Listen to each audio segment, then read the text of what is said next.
ትምህርቱ ወዲም ወዲያም ይሻማል፣ ግን ከሰዓቱ አንጻር ሁሉንም ማገልገል አንችልም። ግን መጽሐፍ ምን ይላል? ጻድቃን ሲበዙ ምድር ደስ ይላታል። ጻድቃን ሲበዙ ምድር ደስ ይላታል። ብትደርቅ ዝናብ ይለምኑላታል። ፍሬም ብታጣ ፍሬ ይለምኑላታል። ሰው ቢታመም ለሕዝቡ ምሕረት ይለምናል።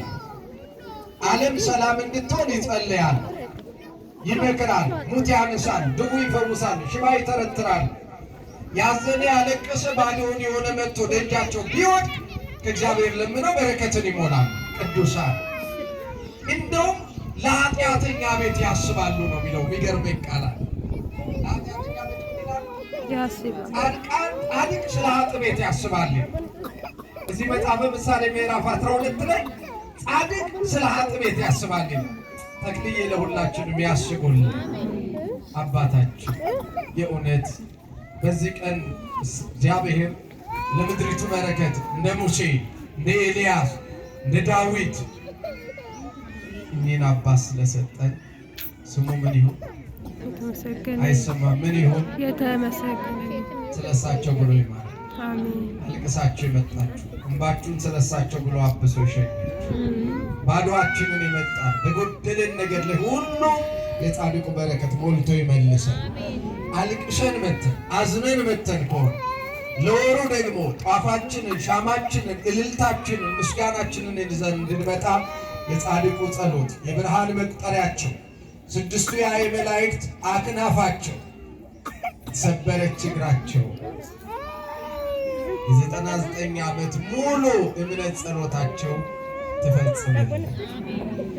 እሺ የእሳቸውን ጸሎት አጋዥ አድርገን ኒቆዲሞስ አማን አማን እብለከ የተወልደ እማይ ወእመንፈስ ቅዱስ ኢይክል ርዮታ ለመንግሥተ እግዚአብሔር በሚል ርዕስ 10 ይሁን 15 ደቂቃ እንማራለን። እግዚአብሔር ያስተምረን።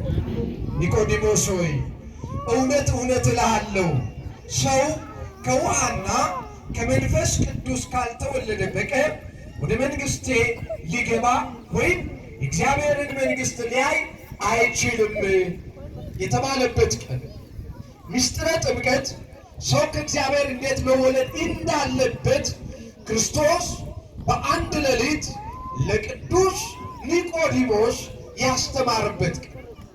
ኒቆዲሞስ 100 አለቃ ምንድነው? ያው 100 አለቃ ለደብረ ዘይት ምዕመናን ማስረዳት ይከብዳል። ብዙ 100 አለቃ፣ ብዙ ኮሎኔል፣ ብዙ ሻምበል ለሀገር ዋጋ የከፈሉ ሀገር ያቆሙ ሀገር ያቆዩ ብዙዎቻችሁ እዚህ ናችሁ። ብዙዎቻችሁ የነሱ ልጆች ናችሁ። እግዚአብሔር ለሀገር የከፈላችሁትን ዋጋ አይርሳባችሁ። የእናንተን እንቅልፍ ማጣት፣ ደም መገበር፣ አጥንት መከስከስ አይቶ እግዚአብሔር ሀገሪቷን ይጠብቅልን። እናም 100 አለቃው ኒቆዲሞስ አይሁዳዊ ነው። እንደገና ደግሞ 100 አለቃ ብቻ አይደለም፣ ሀገሩን የሚያገለግል ብቻ ሳይሆን የኦሪትን ሕግ ጥንቅቅ አድርጎ የተማረ የሙሴን መጽሐፍ የሚያውቅ የብሉይ ኪዳን ምሁር ነው። እና ሕዝቡ ከተማ ውስጥ ስለ ክርስቶስ ሲምታታ ሌሊት ሄዶ ኢየሱስ ጋር ሌሊት እየሄደ የሁላችን አባት ክርስቶስ ጋር ሌሊት ይማር ነበረ ይላል። የሌሊቱን በረከት አይንሳል። ሌሊት ለቅዳሴ፣ ሌሊት ለኪዳን፣ ሌሊት ለማህሌት፣ ሌሊት ለሰዓታት የሚተጉ ሰዎች እንደ ኒቆዲሞስ ከክርስቶስ ጋር ነው የሚያወሩት። እድለኞች ናቸው። የእውነት ኒቆዲሞስ ስለ ሁለትና ስለ 3 ነገር ነው ይላሉ ሊቃውንቱ ሌሊት የሚመጣው።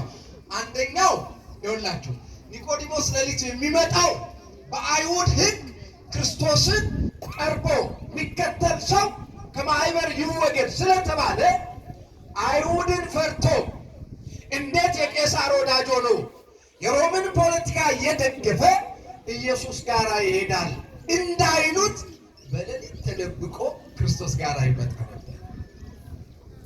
ከክርስቶስ ፍቅር የሚለየናል አለ ወይ? የለም እኮ አይተናል። ነነዌ ላይ ያላየን ባለስልጣን ቢሆን ተራ ሕዝብ ቢሆን ግርፋት ቢሆን መገፋት ቢሆን የሚመጣው መከራ ቢሆን ምንም ቢፈጠር ግን እግዚአብሔርን ከመለመን ያስቆመናል። ምክንያቱም መኑ ያድገነ ፍቅሮ ለክርስቶስ ከክርስቶስ ፍቅር የሚለየን ማን ነው ይላል ሮሜ 8 ላይ ቁጥር 35 ላይ ከክርስቶስ ፍቅር ማን ነው አለ። ረሃብ ነው፣ ጥም ነው፣ ሰይፍ ነው፣ ችግር ነው አለና በጣም የምትገርም ቃል አለች። ራቁትነት ነው ይላል። እስቲ ቆይ ልጠይቃችሁ፣ ቤተክርስቲያን እንዳትሄድ አንገትን ቆርጣለሁ ብትባል እሺ ብለህ ትቀራለህ? አትቀርም። አንገትን ትሰጣለህ አይደለም? ራቁትህን ሆነህ ግን ከሰፈር ወጥተህ ምንም ልብስ ባይኖርህ ሱሪ ቀሚስ ባይኖርሽ እርቃናችሁ ነው ለቤተክርስቲያን ትመጣላችሁ? እንዴት እንደሚከብድ አያችሁ? ይህንን ቢሆን አለ ቅዱስ ጳውሎስ ልብሳቸውን እያስወለቁ ሲገርፏቸው ከላያቸው ሲገፏቸው እርቃናቸውን እንደ እብድ ሲያስኬዷቸው እንዲህ አለ፣ ምን ቢፈጠር አለ እኔ ኤፌሶን ውስጥ ከአንበሳ ጋር እንደ አውሬ ታግያለሁ፣ አልፈራም፣ ከክርስቶስ ፍቅር የሚለየኝ የለም። የእውነት ኒቆዲሞስ ምን ቢፈራ እንኳን ቀን ፈራ እንጂ ሌሊት ላይ ከሰው አፍ አውሬ እውነት ነው። አንዳንዴ ከሰው አፍ አውሬ ይሻላል አይደል? የሰው አፍ ክፉ ነው። አጥንት ይሰብራል፣ ልብ ያደማል፣ ያቆስላል፣ አይጠግንም፣ አያጽናናም፣ ያስለቅሳል። የሰው አፍ የስንቱን ትዳር ሰብሯል። የሰው ምላስ፣ የሰው ዓይን የስንቱን ሕይወት አበላሽቷል። የስንቱን እንጀራ ጤና አውቋል። እግዚአብሔር እንዲቃለ ከተረገመ ነገር ይሸውረን። በእውነት ከሰው አፍ ከሰው ንግግር ይቅርብኝ ብሎ ኒቆዲሞስ ሌሊት ካውሬ እየተጋፋ ይመጣ ነበር። ባለበገናው ምን አለ? አፈሩ ድንጋዩ ከሰው ፊት አይከብድም። ወደ መቃብር ስለመሄድ ሲመኝ እኮ ነው። አፈሩ ድንጋዩ ከሰው ፊት ምን አይከብድም። ልትበደሩ ሄዳችሁ ገና ለገና የሰው ምንድን ነው የምታዩት? ፊት። ርባችሁ እንኳን ሄዳችሁ የሰው ፊት ስታዩ እንደው ብላ ብይ በሞቴ ሲሏችሁ ረሃቡን ያወቁባችሁ መስሏችሁ ክትት ብላችሁ በእንባ ተሞልታችሁ ትመለሳላችሁ አይደለም? የሰው ፊት እጅግ ከባድ። ስለዚህ ኒቆዲሞስ ከሰው አፍ፣ ከሰው ንግግር፣ ከሰው ግልምጫ፣ ከአውሬ ሸሽቶ ከአውሬ እየተጋፋ ሌሊት መጥቶ ይማር ነበር። ሁለተኛው ከንቱ ውዳሴን ጥላቻ ነው። እንዴ እሱ ምሁር አይደል እንዴ? እሱ የተማረ አይደል እንዴ? እሱ ምሁር ኦሪት የሙሴን ሕግ ያውቅ የለም እንዴ? እንዴት እንደ አዋቂ ሄዶ ክርስቶስ ጋር ጥያቄ ይጠይቃል ብለው እንዳያሙት ከንቱ ውዳሴን እንዳይመጣበትም ፈልጎትም ሌሊት ሄዶ ይማር። ሶስተኛው ግን በሌሊት ሄዶ ይማር የነበረው የሌሊት አእምሮ ንጹህ ነበረ። የሌሊት አእምሮ ምንድነው? ንጹህ ነበር። ይኸውላችሁ ከፍቷችሁ አልቅሳችሁ ተበሳጭታችሁ ወይ ራሳችሁን አማችሁ ትንሽ ተኝታችሁ ብድግ ስትሉ አእምሯችሁ ምን ይሆናል? ሰላም አይደለም? ልክ እንደዛ ኒቆዲሞስ ሌሊት ከእንቅልፉ ተነስቶ ጸሎቱን ያደርስና የሙሴን ጸሎት ጸልዮ ወደ ክርስቶስ ጋር ይሄዳል። ከዛ ይገባና እግሩን ይስማል። ከዛ እግሩ ስር ቁጭልና አስተምረኝ ይለዋል ጌታ። ከዛ እንዲህ አለው፣ ኒቆዲሞስ እኔ ከሰማይ እንደመጣሁ ታምናለህ አለው። አምናለሁ። ወደ ሰማይ እንደምመለስ ታምናለህ? አምናለሁ። እኔ እውነት እንደሆንኩ ታምናለህ? አዎ። አንተ እውነተኛ መምህር ነህ። እኔ ስላመንኩ ነው የመጣሁት አለ። እንግዲያስ ኒቆዲሞስ ዳግመኛ መወለድ ያስፈልግሃል። ዳግመኛ ምን ማለት? መወለድ። ዳግመኛ መወለድ። ሰው መጀመሪያ የሚወለደው ከእናቱና ከአባቱ አይደለም? ከአባቱ ወገብ ይወጣል፣ በእናቱ ማህፀን ይኖራል። 9 ወር ከ5 ቀን ሲሞላው ምን ይሆናል? ይወለዳል። የመጀመሪያው ግኝት፣ የመጀመሪያው ልደት መወለድ ይሄ ነው። ይሄ ልደት መንግስተ ሰማያት አያገባም። ከሰው መወለድ፣ ከሴት መወለድ፣ ከወንድ መወለድ ወደ እግዚአብሔር መንግስት አያስገባም። ወደ እግዚአብሔር መንግስት ደግሞ መግባት የሚቻለው ከማ ሲወለዱ ነው ሲባል ከሥላሴ። ከማ ሥላሴ ስንል ማን ማን ናቸው? አብ፣ ወልድ፣ መንፈስ ቅዱስ። ምን አለ ጌታ? የማቴዎስ ወንጌል ምዕራፍ 28 ቁጥር 19 ላይ ወደ ዓለም ሁሉ ሂዱ፣ ወንጌልን ለአሕዛብ ስበኩ፣ እንዲህ በሉ። ሕዝቡን አስተምራችሁ ከመለሳችሁ በኋላ በአብ በወልድ በመንፈስ ቅዱስ ስም እያጠመቃችሁ ምን ያርጓቸው? ደቀ መዛሙርት ያርጓቸው። ከሥላሴ ስለተወለድን ክብር ለሥላሴ ይሁን። እኛ የማን ልጅ ነን? የሥላሴ ማለት እግዚአብሔር ነው። ሰለሰ ሶስት ሆነ ማለት እግዚአብሔር ሶስትም አንድም ሶስትም ብለን ምናመልከው እግዚአብሔር የእሱ ልጆች ነን። ሰማያት የኛ ናቸው፣ ምድር የራሳችን ናት። ፀሐይ፣ ጨረቃ፣ ከዋክብት የኛ ነው። ውሃውም ጥልቁም በምድርም ያለው በሰማይም ያለው ሁሉ ስለ እኔ ስለ አንተና ስለ አንቺ ተፈጥሯል። ማፈጠረልን እኛ እንድንኖርበት አይደለም ወይ? ቆይ ገበሬዎች ምድሪቷ ምን ታደርጓታላችሁ? ታርሷታላችሁ። ማን ስለሰጣችሁ? እግዚአብሔር። ከዛ ትዘሩና ከሰማይ ምን ትጠብቃላችሁ? ዝናብ። ማን ስለሚሰጥ? እግዚአብሔር። ይኸውላችሁ ከዛ ደግሞ ዝናቡ አልፎ በምን እንዲያበስለው ትጠብቃላችሁ? በፀሐይ። ይችላል አይችልም? እንዲህ እያደረገ ያኖረን እሱ አይደለም? ስሙ የተመሰገነ ይሁን። ይህን ሁሉ ለልጆቹ ያደረገ የሚሰጥ እሱ ነው። ምክንያቱም እኛ የሥላሴ ልጅ እስቲ በሉ እኔ በሉ ሁላችሁ የሥላሴ ልጅ ነኝ። እና ሥላሴ ለልጃቸው የሚከለክሉት ነገር አለ? የለም። ይሁላችሁ ብንለምን እኮ የማይሰጠን ነገር ሁሉንም ለእኛ ነው የሰሩት ሥላሴ። እኔ አማኝ ሲሞኝ ይገርመኛል። እንደው አማኝ አጥቶ ተቸግሮ ሁሌ ሲማር ለምን ሰማይ እሱ ምድር እሱ አይደለም? ይሄ ሰማይ ምድር አልፎ ከእግዚአብሔር ጋር ለዘላለም የሚኖር የሰው ልጅ እንዴት ከእግዚአብሔር ተወልዶ ሰው አባት እያለው ይደክማል፣ አባት እያለው ያለቅሳል፣ አባት እያለው ይጨነቃል። የሚያስጨንቀን ደግሞ ጠላታችን ሰይጣን ነው። እሱን እግዚአብሔር ከላያችን ቆርጦ ይጣልን። ስለዚህ ኩራት ይሰማችሁ ስትጸልዩ ልጅ ነኝ፣ አጥፍቻለሁ፣ ማረኝ፣ ከበደልኩ ይቅር በለኝ፣ እባክህ ጥፋቴን አትቁጠር። ልጅ ያጠፋል፣ አንተ መሐሪ ነህ፣ እኛ ደግሞ በደለኞች ነን። አንዱ በመልክአ መድኃኔዓለም ላይ ምን ይላል? አልቦ ሰብ ዘከማየ አበሳ ኃጢአት ገባሪ ወአልቦ ዘከማ ከእግዚአብሔር ማሪ። እንዲህ ነው አይደል የሚለው ሊቃውንት? አዎ እንደኔ ኃጢአትን የሰራ እንዳንተ ደግሞ የማረ ማን ነው ይላል አይደለም? እንደኛ የሚበድላል እንደሱስ የማረን አለ? የለም። ስሙ የተመሰገነ ይሁን። ስለዚህ ማረኝ፣ ምፈልገው ይሄን ነው፣ አርግልኝ ልንለው ይገባል።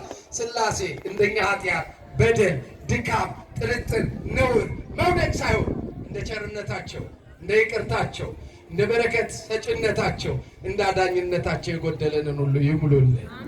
እና ኒቆዲሞስ ተወለድ እኔ አባት ልሁን ያለ ኒቆዲሞስ ደነገጠና ሰው ካረጀ አለ። ምክንያቱም ኒቆዲሞስ የዛኔ በ50 ቤት ውስጥ ነው እድሜው ያለው። ሰው ካረጀ በኋላ እንዴት ተመልሶ ወደ እናቱ ሆድ ገብቶ እንዴት ይወለዳል አለ። አይ ኒቆዲሞስ አንድ ማታውቀውን ነገር ልንገርህ አለ። እስቲ በዚህ ሰዓት ብርሃን አለ አይደል? አለ አይደል? ጥሩ ፀሐይ አለች አይደል? ደመናም አለ፣ ሌሊት ዝናብ ነው። ሌላ ምን አለ ንገር? አይሰማም ንገር? ንፋስ ምን አለ? እሺ ንፋሱ አሁን ከወዴት እየመጣ እንደሆነ ወዴት እየሄደ እንደሆነ እናውቃለን? አናውቅም። ከየት እንደሚመጣ እናውቃለን? ንጹህ አየር ይመጣና የሁላችን እዚህ በንዴት በበደል በድካም በበሽታ የተቃጠለውን አየር ጥርግ እያደረገ ይዞት ይሄዳል። ይሄን የሚሰራው ማን ነው? ሰው የሚሰራውማ የኮሮና ሰዓት አላያችሁ? ኦክሲጅን አጥሮ 80 ሺህ ብር የሌለው ሰው መንግስት ካቆ በላይ ሆኖ የግል ሆስፒታል መታከም የሚፈልግም በመንግስት ሄደ ኦክሲጅን አጥሮ ስንቱ ሰው ነው ህይወቱ ያለ አይደል?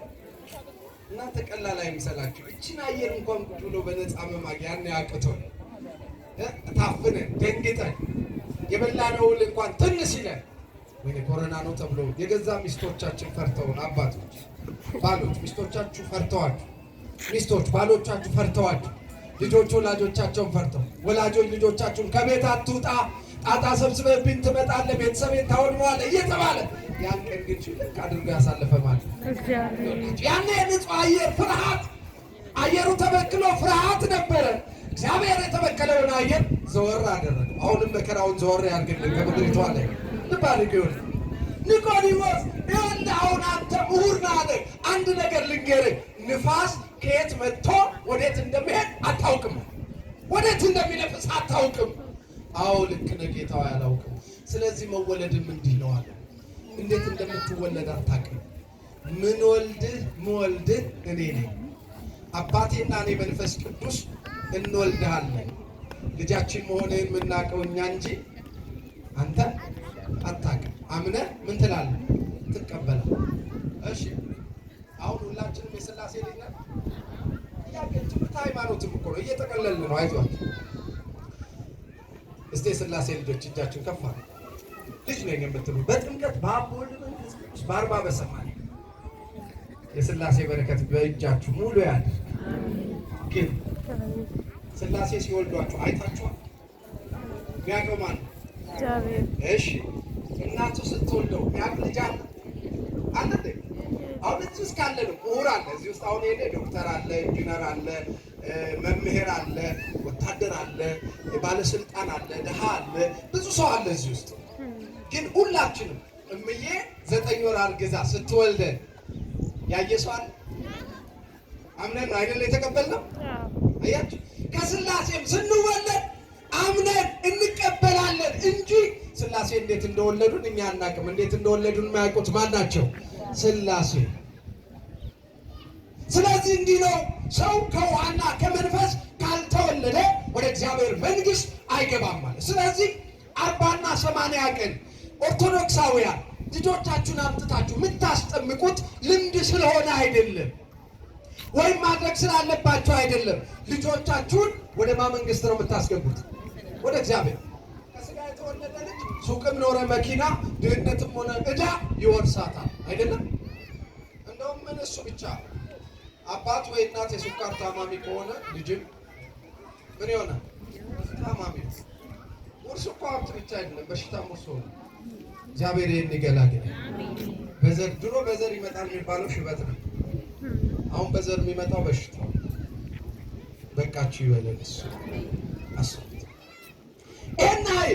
ነገር ግን ሰው ከሥጋ ሲወለድ የሥጋን ነገር ይወርሳል፣ ከእግዚአብሔር ሲወለድ የማንን ነገር ይወርሳል? እግዚአብሔርን፣ መንግሥቱን፣ መኖርን፣ ዘላለምን፣ ጤንነትን፣ ፈውስን፣ ሰላምን፣ በረከትን፣ ክብርን ይወርሳል። ለዚህ ነው የምንጠመቀው፣ ለዘላለም ሕይወት። በ40 በ80 ቀን ነው የምንጠመቀው። ይሄ ደግሞ የታዘዝነው ትእዛዝ። ሕፃናትን ወደ እኔ ይመጡ ዘንድ ምን አትበሏቸው? አትከልክሏቸው። የትቅሎሙ ሕፃናት ይምጽኡ ኀቤ እስመ ሎሙ መንግሥተ ሰማያት አለ።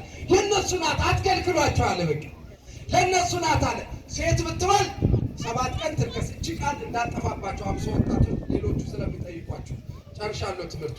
ሴት ብትወልድ 14 ወንድ ልጅ ሴት ጸንሳ ወንድ ልጅ ብትወልድ 7 ቀን ትረክሳለች ይላል። ስንት ቀን? ከዛ 33 ቀን ደግሞ ደህና ትሆናለች።